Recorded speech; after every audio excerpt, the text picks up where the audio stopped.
Et quand la tristesse arrive, je sais tu es là, toujours près de moi.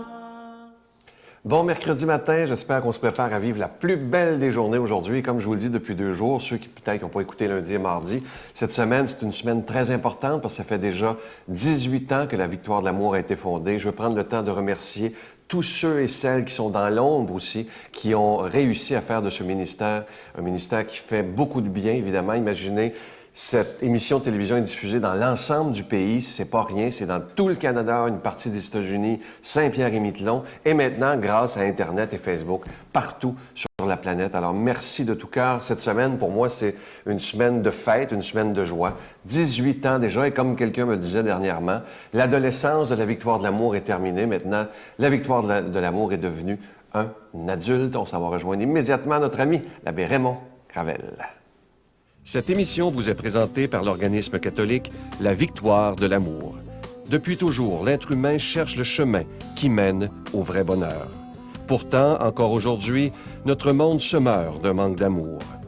Il y a plus de 2000 ans, un homme du nom de Jésus de Nazareth est venu bouleverser le monde, et ce, à tout jamais. Si tu acceptes le Christ dans ta vie, tu es condamné à être heureux.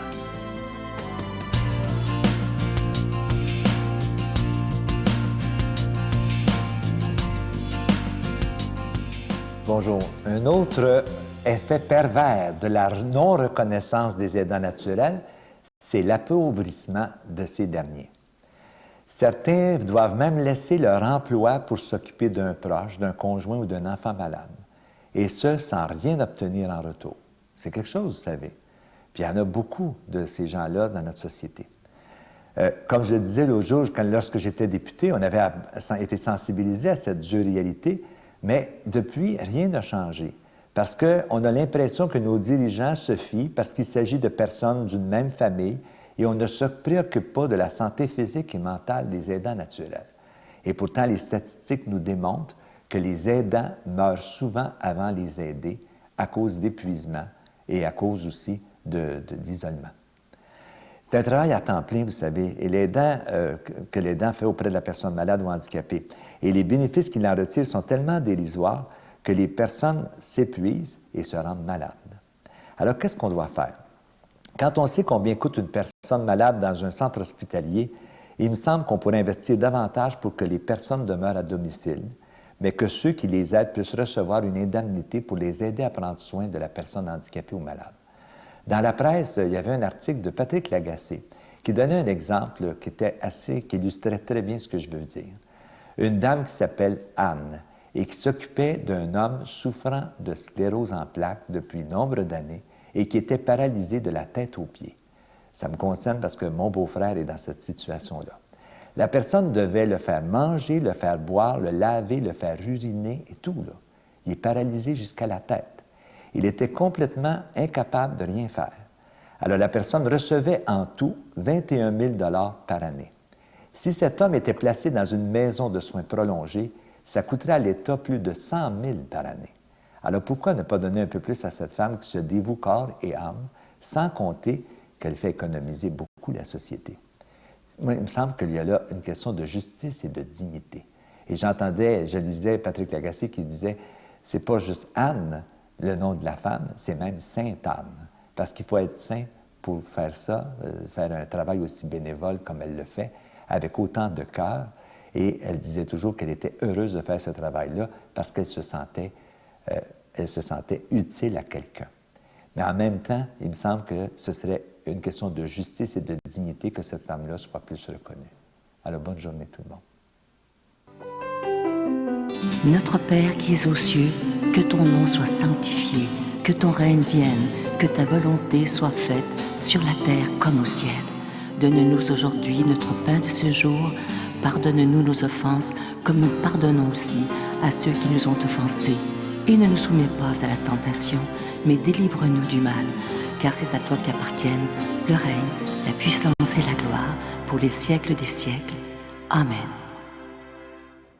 Je suis tellement heureux de savoir que ce bracelet vous plaît, ce beau bracelet du mois de février, ce bracelet qui représente l'amour qu'on a pour Jésus et Marie. Je vous rappelle que c'est un bracelet qui est orné de belles petites breloques plaquées or. Alors, au centre, un beau petit cœur, parce que c'est le mois de février, et ça nous rappelle que l'amour de notre vie, c'est Jésus et Marie, parce que de chaque côté, vous avez une belle petite croix qui est plaquée or également, et de l'autre côté, une belle breloque de la Vierge Marie. Je vous rappelle qu'il est déjà béni, ce beau bracelet. C'est Sœur Angèle qui l'a choisi, elle-même d'ailleurs. Alors, je vous rappelle que c'est avec un don de 25 $ si vous en voulez un, et avec un don de 40 $ si vous en voulez deux, parce que ça se donne vraiment bien en cadeau à quelqu'un qu'on aime. Je vous donne l'adresse. La Victoire de l'Amour, casier postal 120, succursale Boucherville à Boucherville, le J4B 5E6, je vous la redonne. La Victoire de l'Amour, casier postal 120, succursale Boucherville à Boucherville, le J4B 5E6. Également par carte de crédit du lundi au vendredi de 9h à 16h dans le 514-523-4433,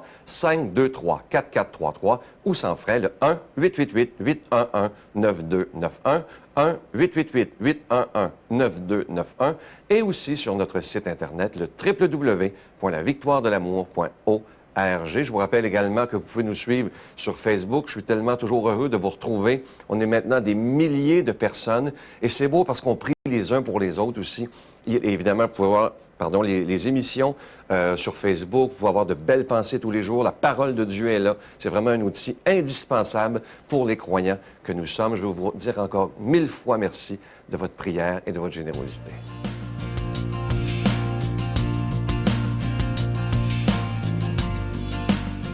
Aujourd'hui, pour la parole de Dieu, pour l'homélie, on rejoint Luc Faneuf.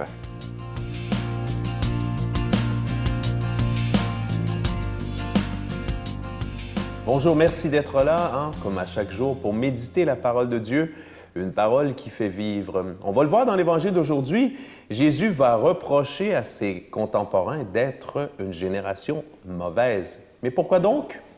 Nous allons le voir. Demandons à l'Esprit Saint donc de venir dans nos cœurs afin que cette parole de Dieu qui est proclamée entre dans nos cœurs, nos intelligences et qu'elle féconde notre vie. Comme la foule s'amassait, Jésus se mit à dire « Cette génération est une génération mauvaise. Elle demande un signe, mais en fait signe, il ne lui sera donné que celui de Jonas. Car Jonas a été un signe pour les habitants de Ninive. Il en sera de même avec le Fils de l'homme pour cette génération. Lors du jugement, la reine de Saba se dressera en même temps que les hommes de cette génération et elle les condamnera. En effet, elle est venue de l'extrémité du monde pour écouter la sagesse de Salomon, et il y a ici bien plus que Salomon. Lors du jugement, les habitants de Ninive se lèveront en même temps que cette génération et la condamneront. En effet, ils se sont convertis en réponse à la proclamation faite par Jonas, et il y a ici bien plus que Jonas. Acclamons cette parole de Dieu. Louange à toi, Seigneur Jésus.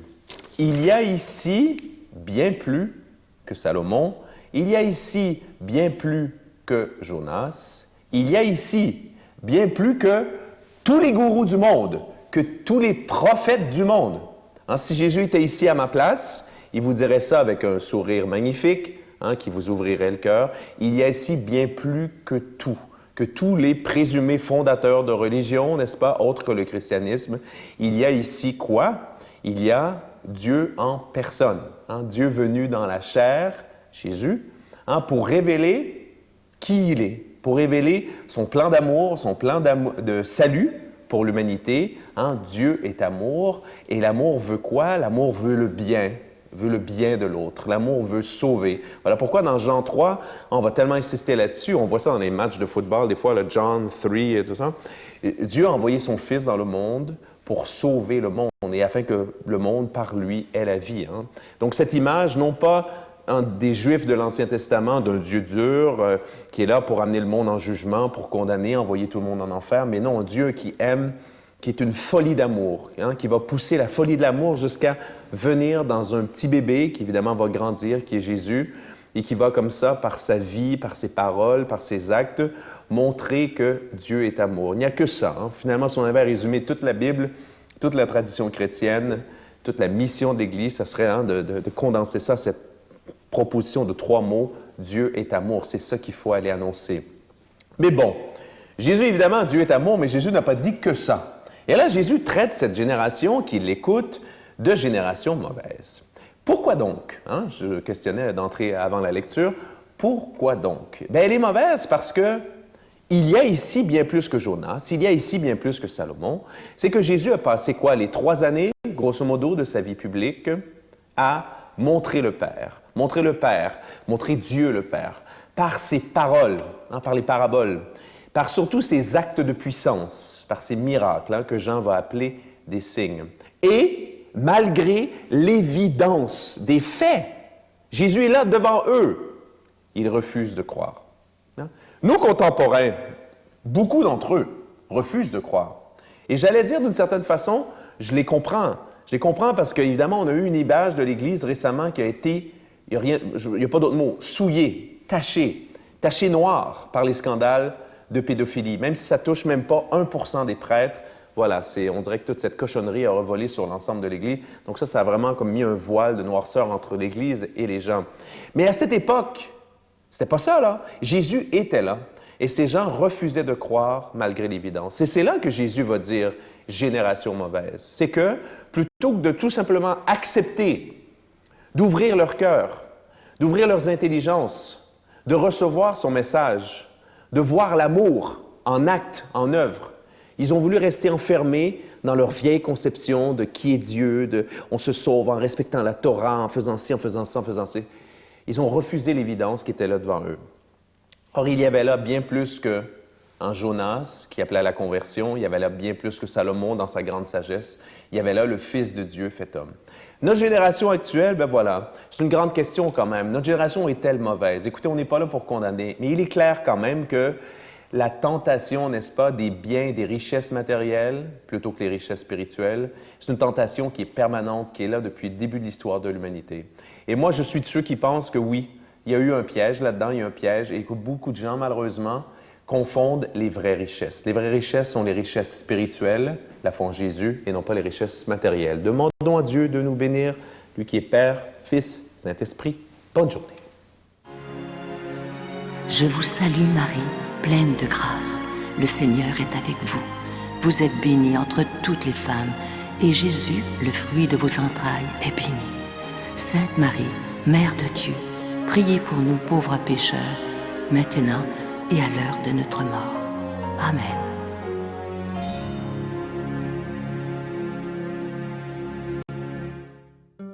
Dans le cadre de l'année de la foi, la Victoire de l'amour vous invite à son pèlerinage du 2 au 13 mai 2013. Nous irons ensemble à Paris, Versailles, Saint-Malo, le magnifique Mont-Saint-Michel, Chartres et Lourdes, en compagnie de Monseigneur Jacques Gaillot, Miguel Padilla et moi-même. Célébration eucharistique à tous les jours et enseignement.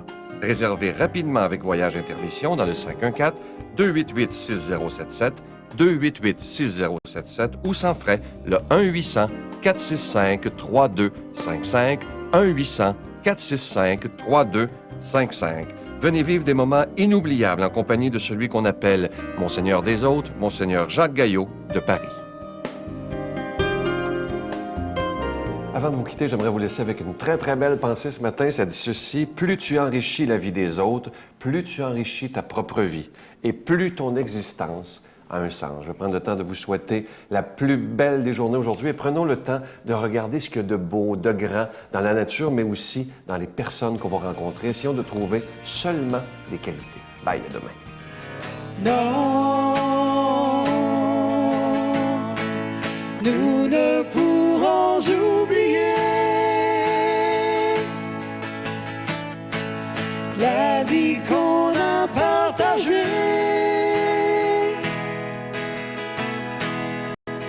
Les joies de chaque jour. La Victoire de l'amour remercie de tout cœur les Résidences Soleil de leur accueil si chaleureux.